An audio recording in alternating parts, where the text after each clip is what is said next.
Welcome to iCannabis Radio on Monday night. Today is August 13th, and there's a whole lot going on. And wow, most of you are hopefully listening to this. If you're local, you have been at the Denver City Council meeting tonight, and you have signed up to speak in regards to the advertising ban that we talked about last week. And the City Council needs to hear your voice. So please, please, please make sure that they understand that you think that taking away people's First Amendment rights and a broad ban of advertising makes no sense to you. So they expect this to be a long City Council meeting, and if you're not there, you can, listen to us and then run over there. But we have a whole bunch of interesting things that we want to talk about tonight. Things have been busy around Denver and around the states. One of the things that we haven't talked about in a little while that I wanted to mention is, you guys know that we have had Cash Hyde's father on. Cash Hyde is now 3 years old, and he has brain cancer and has been a medical marijuana patient in Montana. And unfortunately, Montana reversed their medical marijuana laws. And so Cash has been unable to get his medicine in the way that his parents would like, which is to purchase it in a dispensary setting. But Cash had been doing better and has taken a little bit of a back step. And so we want you to put your thoughts and positive feelings out for Cash Hyde and his family. As you probably remember, the Cash Hyde Foundation, Cash Hyde, CASHHYDE Foundation.com, CashHydeFoundation.com. Their mission is to fight cancer with smiles and prayers and positive energy, and provide information and financial support for children with cancer and their families. One of the things that they do is they decorate they call them reggae runners, and they decorate the wagons that kids use to get around the floors in the hospital. There's nothing kind of more pleasant for a kid to be able to get out of the setting and move around a little bit. And when you have wires attached to you and all those kinds of things, it's a little bit challenging. So they have these really cool wagons, and the reggae runners are decorated with Jamaican colors, and it's exciting, and kids love them, and it adds a little bit of fun and excitement to the kids who are in the cancer wards and their families. So please visit the Cash Hyde Foundation, CashHydeFoundation.com, and donate, send out some positive words. Let the Hyde family know that you're thinking about their kid for sure. Lots of kind of fun over the weekend. The clinic's golf tournament was on Saturday. Did you have fun, Chris? I know you're not mic'd. I sure did. He sure did, he says. We had a table at the clinic's golf tournament raising money for the Multiple Sclerosis Foundation to do research and finally find a cure for this debilitating disease. And it was a fun-filled, packed house full of people, pretty exciting. Golf course was outside. Lots of prizes and golfers. And what was interesting to me? Golfers on a beautiful morning, they can be pissed off. Like, these guys were, if they weren't doing what they thought they ought to be doing and shooting what they thought they ought to be shooting, they were a little frustrated. So, but at the end of the day, it was a good time, and people got prizes, and we really want to thank our friend Ryan Cook over at the clinic for such a great day. And the clinic does a lot of great work and raises a lot of money, and we really appreciate what they do. I will say, having mentioned the golf tournament, one of the things that the language in the Denver City Council's proposal for the advertising ban, some of the language does say that they accept advertising in relation to a charity event. So the clinic is able to sponsor a charity event, and that advertising is okay.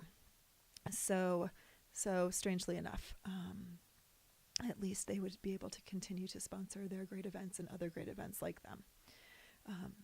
I will talk a little bit more about the City Council event because I'm frustrated by it, as you guys know from listening last week. I think that the industry, those in the industry who supported the ban, they felt like the language that they agreed to was some sort of compromise, was a happy medium. And as you guys know from talking to Mike Elliott of the Medical Marijuana Industry Group last week, that it wasn't really his intention to have what he called a compromise, although he did use that word. The original language talked about a ban of advertising within 1,000 feet of a school, a park, or a daycare, and this language is far-reaching and potentially includes all kinds of unintended advertising types. For example, as we mentioned last week, if someone is wearing a T-shirt from a medical marijuana center or business, is that considered outdoor advertising? How far-reaching is it? Is a lighter considered outdoor advertising? There are all of these questions that the language is so vague that it could certainly encompass. And it sounds like there was some discussion at the City Council meeting about T-shirts in particular, and that was intended to be something that was banned. What I find really interesting is that, kids of all ages, shapes, and sizes, parents, boys and girls living next door, wear all kinds of T-shirts advertising things that they have nothing to do with. Underage kids wearing T-shirts promoting alcohol or tobacco, and this could really have a far-reaching effect on those things as well. It's to me it's really disappointing. I'm really disappointed that we determined that we, meaning the broad we, somehow determined that this kind of ban is okay, that our industry is lesser than other industries, that we don't deserve to have a fair ability to run our businesses, and that we just roll over and say that that's okay is pretty frustrating. So, as I said, do what you can. There's also a website, www.stopdenveradban.com, stopdenveradban.com, or you can sign a petition to the City Council stating your feelings about the advertising ban, and that you believe that Council Bill 586 is too far-reaching, and that you're not interested in following that. So all of those things are pretty exciting and interesting, both the pros and the cons and the pluses and the minuses. And I think we're going to take a little break right now, and we'd like to thank our friends at Medical Marijuana of the Rockies. Medical Marijuana of the Rockies is your mountain source for meds. They also have some of the best immature plants in the state.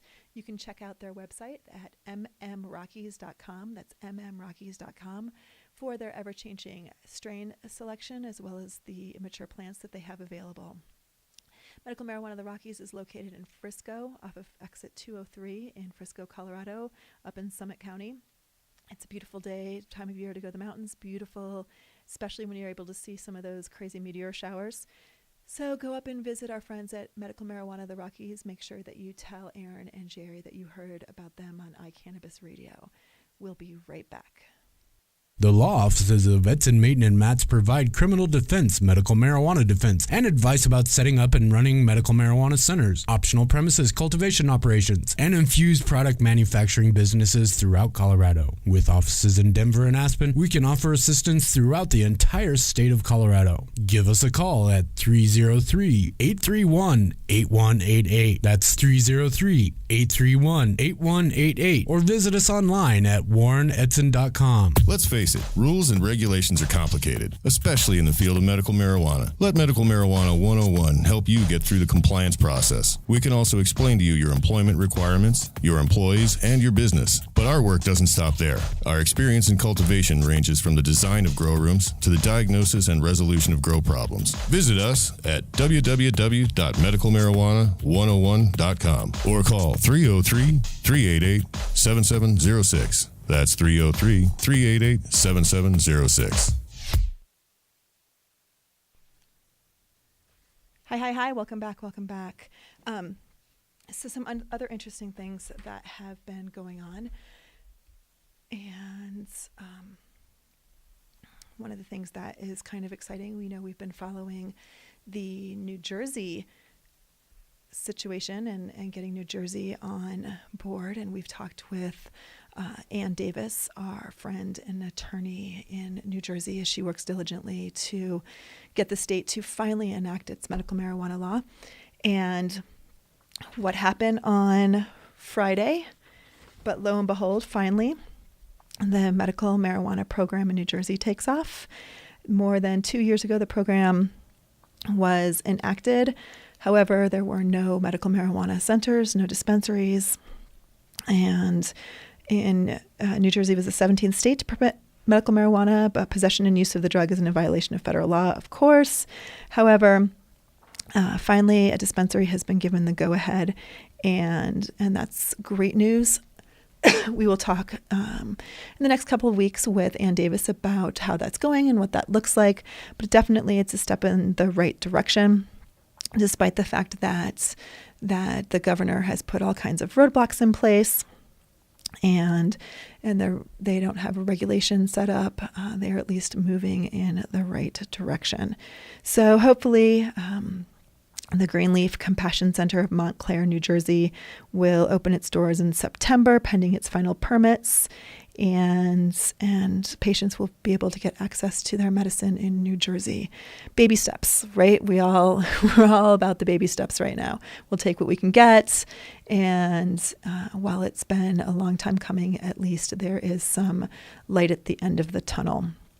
And with all of the federal intervention that California has endured and that Colorado has had a taste of, it's nice to see that some states are starting, their burgeoning industry, and hopefully there'll be a place where finally, with all of these states that are moving forward, the federal government will have to take a look at what's they're using their resources on and decide that medical marijuana patients and marijuana users in general are not where they want to spend their resources. Which brings me, of course, to my next topic, which is always voting. So we in this election year, it's not just important to vote on the amendments, for example, Amendment 64 that would regulate marijuana like alcohol. Those things are important too, but it's really important to vote, to do your research and vote thoughtfully about the candidates that are running. We heard over the weekend, of course, that Mitt Romney just named his vice presidential running mate, despite the fact that he's yet to get the nomination from the Republican Party. But I guess that doesn't really matter. That'll happen in time. And this is a gentleman who really puts a new face on being a conservative. He's a gentleman who believes that the Medicare system should be dismantled and reworked. And if you are a person over the age of 63, that probably is really, really important to you. He voted against the Equal Pay Act, doesn't believe that women should get equal pay. This is a 42-year-old man who comes straight out of conservative 1950, and it's pretty scary. What's interesting to me, I will say, is that while I am not pro Romney, he has taken a states' rights stance in the past, and it's difficult to take a states' rights stance in one time and then not take a states' rights stance in another situation. So hopefully he will be thoughtful about that, although he has said that he believes that marijuana is a gateway drug and is not pro-medical marijuana. So Mitt Romney would be detrimental to the furthering of medical marijuana, but we'll have to see what he would do in terms of DEA action and those kinds of things. but definitely Paul Ryan is an interesting choice as vice president, and that is one very conservative ticket. So yeah, it's not very exciting, at all. So there's been some other things that have been pretty huge this past week, and not necessarily in a good way, and in fact not really in a nice way at all. One of the things that happened recently was, and Warren will have to talk more about this when we talk to him next week, that a case out of Arapahoe County, Colorado, really made some precedent-setting case law that is going to be really difficult for the medical marijuana industry. They made a case, and you can read more about it on the Westward blogs at blogs.westward.com under the medical marijuana subtitle, and look for the case about the title Medical Marijuana at State Level Found Illegal and Potential Blockbuster Court Ruling. Essentially what they did is they determined that because the subject is federally illegal, any contract mentioning medical marijuana is invalid. And so any contract that you have with regards to purchasing something from a vendor, your lease, promissory notes, all those kinds of things, if they mention an illegal substance, if they mention marijuana, then this court ruling says that those are not valid and enforceable contracts. So essentially, any contract dispute that mentions the two parties are disputing over something medical marijuana related, that's an invalid contract, and that is an unenforceable contract. And so essentially they would say, well, sorry that party A owes party B money according to this contract, but this contract isn't enforceable, so they'd wash their hands at it. It's based on a case by Blue Sky Care Connection, which was a dispensary in Littleton, Colorado. And the plaintiff of that case maintained that he delivered approximately $40,000 worth of medical marijuana between June and October of 2010, but he never received compensation in forms of cash or other potential business partners, those kinds of things. And that grower took Blue Sky to court, and the file briefs explained that the court should not declare the purported contract void against public policy, meaning that at the point in time that this case was originally heard, the judge said, yes, this is a valid contract and you should be compensated. A judge went back later on and said that if the disputed contract violates federal law, it would be against public policy and would be void and unenforceable. So after deciding on his own to go ahead and re-review that case, he made this case law. So I think attorneys all over the state of Colorado, and probably in other medical marijuana states as well, are trying to determine what exactly needs to happen with regards to this case, and what it needs to happen in terms of any contracts that medical marijuana businesses and entities enter into. So it's a pretty crazy and potentially damaging suit that could make running a typical business really, really challenging if you can't have a contract between two parties and have those contracts enforceable. So it's another unfortunate ding into the industry that's going to have to be dealt with on top of all of these other things. As if running a business isn't challenging enough, but all of these roadblocks that are put in the way of the medical marijuana industry just make things that much more challenging and that much more frustrating. And really all people are trying to do is get good meds to their patients and run tax-paying, law-abiding businesses. So, again, please contact your congresspeople. Please contact your elected officials and let them know how frustrating this is to you. Colorado has benefited greatly from medical marijuana businesses. The tax revenue has been amazing. Colorado knows that. The city of Denver knows that. They know that the revenue that they've received has allowed the state to move forward in an incredibly difficult recession. And so it's so unfortunate that they can see it on one hand, but on the other hand struggle so greatly with just putting these roadblocks in place, as if the licensing fees and application fees and those kinds of things aren't draining enough. But now the lease that you've entered into, that you're required to have by state regulation, is now void and unenforceable. It's just really it's kind of crazy. Don't you think it's kind of crazy? Yes, everyone thinks it's kind of crazy.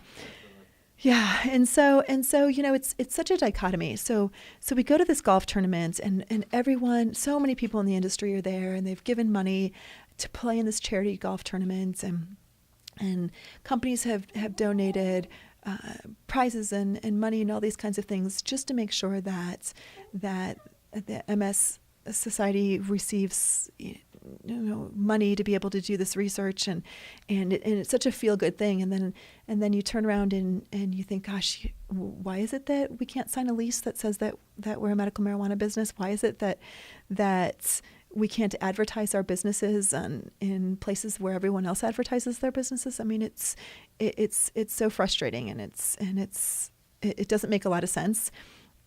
And what's amazing is that the industry continues to flourish despite the fact that we've been given hit after hit after hit, and patients continue to get good, reasonably priced medicine in the place of their choice. So I applaud the industry for fighting through these really challenging things, and I hope that they continue to be strong. So on that note, I think it's a good time for us to take a little break, and we are sponsored also by Nodo Urban Garden Supply.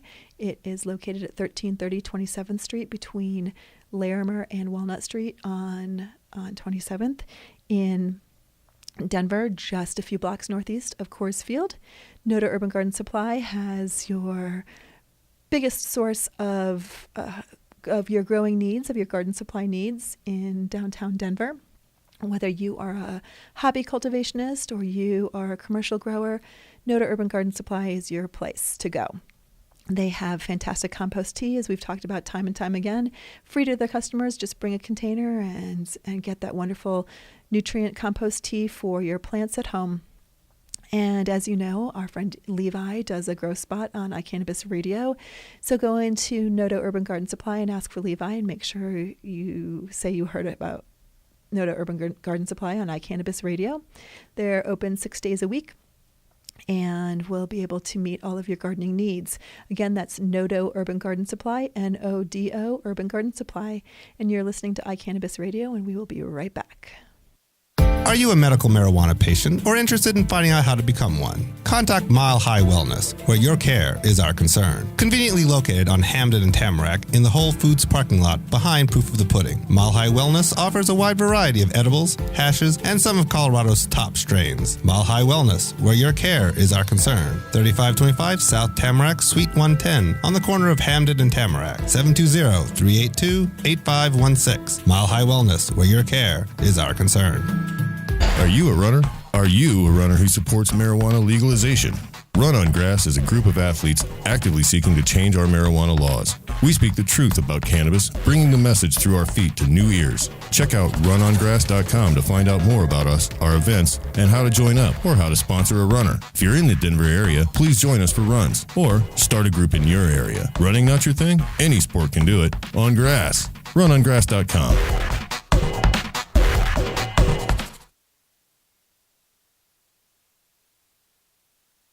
You are listening to iCannabis Radio. It's Monday night, and I am Georgia. We've had some interesting little technical issues, so if we look like we're a little deer in the headlights, I apologize. It seems to be all on our end, and you guys are all listening to everything just peachy keen. But if you are on the chat room and wonder why I'm not chatting with you, it's because it's not working on my end. So we've had some conversations about some not so fun things, and I want to have a little bit of talk about some cool stuff. You know, we have some great shows on iCannabis Radio, and it's just so great that our shows keep growing and we keep having new topics and new people. And one of the things that has been really fun is we have gotten a whole slew of new listeners based on our new shows. So they start to listen to one show and then they come on over and listen to the other shows, and that's been pretty fun. So if this is your first time listening to the Monday show, welcome. And normally I laugh a lot more, but I think that these technical difficulties have gotten me scratching my head a little bit. So tomorrow night is Tuesday night, and from 6:30 to 8 p.m. Mountain Time, we have American Weed Realm Radio. As you guys know, these are our friends, the Stanley brothers from the National Geographic show American Weed. They run a wonderful nonprofit called the Realm of Caring, and their show really revolves around helping their cancer patients and helping people understand the science of cannabis. So please listen to them. Again, that's 6:30 to 8 on Tuesdays. And right after that is Sexpot Radio. And guess what they talk about on Sexpot Radio? They talk about sex and they talk about pot. Yep, you got it, Jason. Absolutely. And Jenny Cush has a series of co-hosts, of revolving co-hosts, and she hosts it with her dear friend and lover, Jeremy. And it's just a fantastic show. So they're on from 8 to 10 on Tuesdays. Wednesdays, IDAB Radio. It's from 7 to 9. These are the guys from Top Shelf Extracts. Make sure to keep your life top shelf. And they will talk about all things dabs and have extract makers from all over the country talk about their skill and their product and what they do and how they do it. And it's pretty great.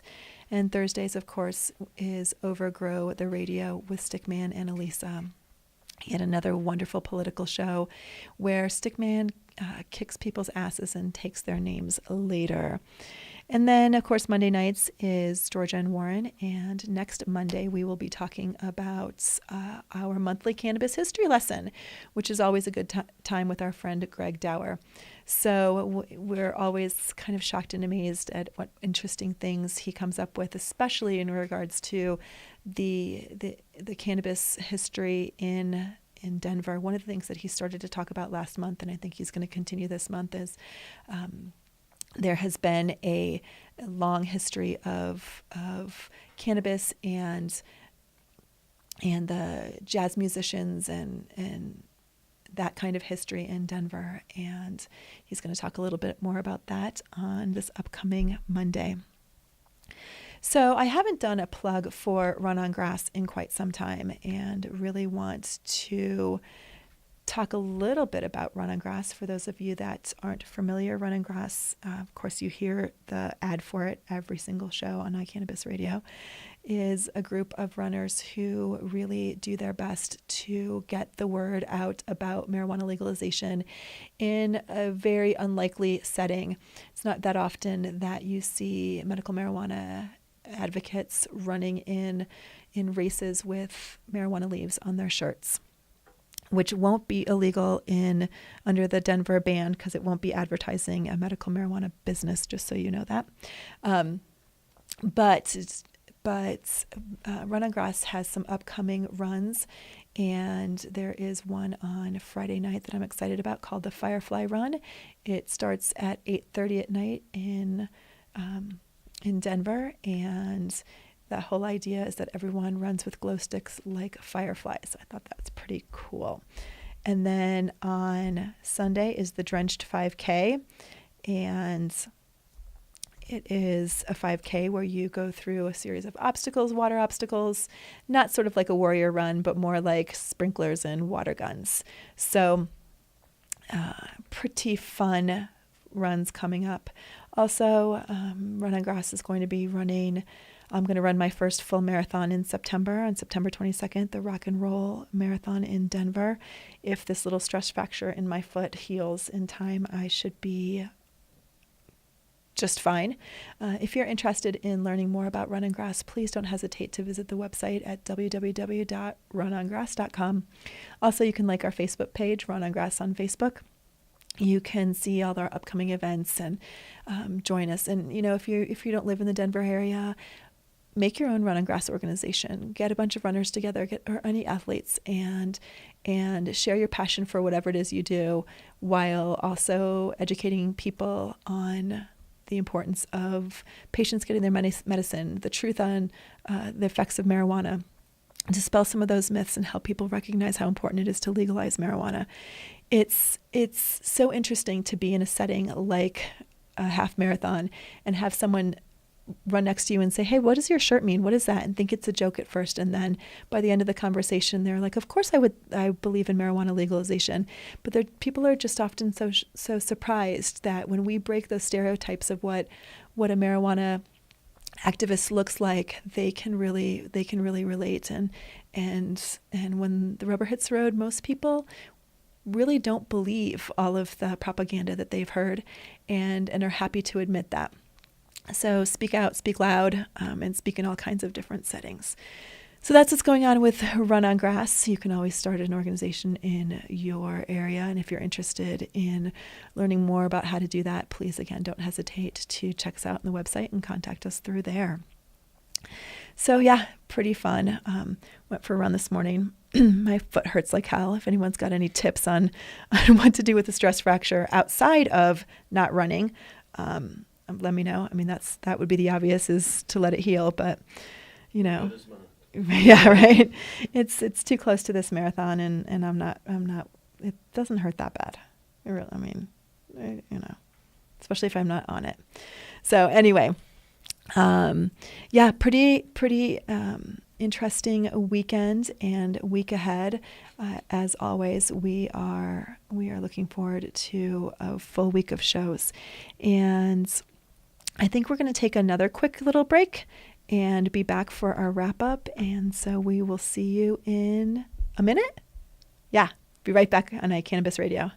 The law offices of Edson, Maton, and Matz provide criminal defense, medical marijuana defense, and advice about setting up and running medical marijuana centers, optional premises cultivation operations, and infused product manufacturing businesses throughout Colorado. With offices in Denver and Aspen, we can offer assistance throughout the entire state of Colorado. Give us a call at 303-831-8188. That's 303-831-8188. Or visit us online at warrenedson.com. Are you a medical marijuana patient or interested in finding out how to become one? Contact Mile High Wellness, where your care is our concern. Conveniently located on Hamden and Tamarack in the Whole Foods parking lot behind Proof of the Pudding. Mile High Wellness offers a wide variety of edibles, hashes, and some of Colorado's top strains. Mile High Wellness, where your care is our concern. 3525 South Tamarack, Suite 110, on the corner of Hamden and Tamarack. 720-382-8516. Mile High Wellness, where your care is our concern. Hi, welcome back. Welcome back. So it looks like if you are listening to us through like maybe Internet Explorer, you can see us, but if you're on Safari, maybe you can't. But don't worry, folks, it'll be up on the website momentarily. Just want to encourage everybody to make sure that they understand what's going on in their area with regards to any legislation, even if you don't think that it affects you, to learn about it. I think this Denver ad ban is a really important example.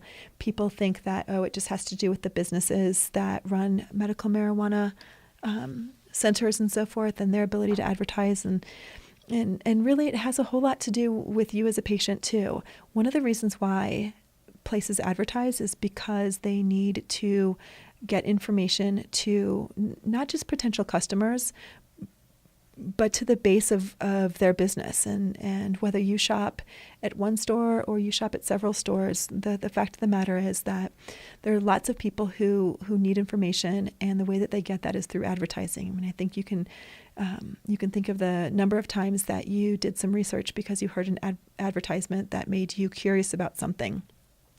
And that's part of what the medical marijuana industry does is, it's not just targeting the 100,000 patients in Colorado.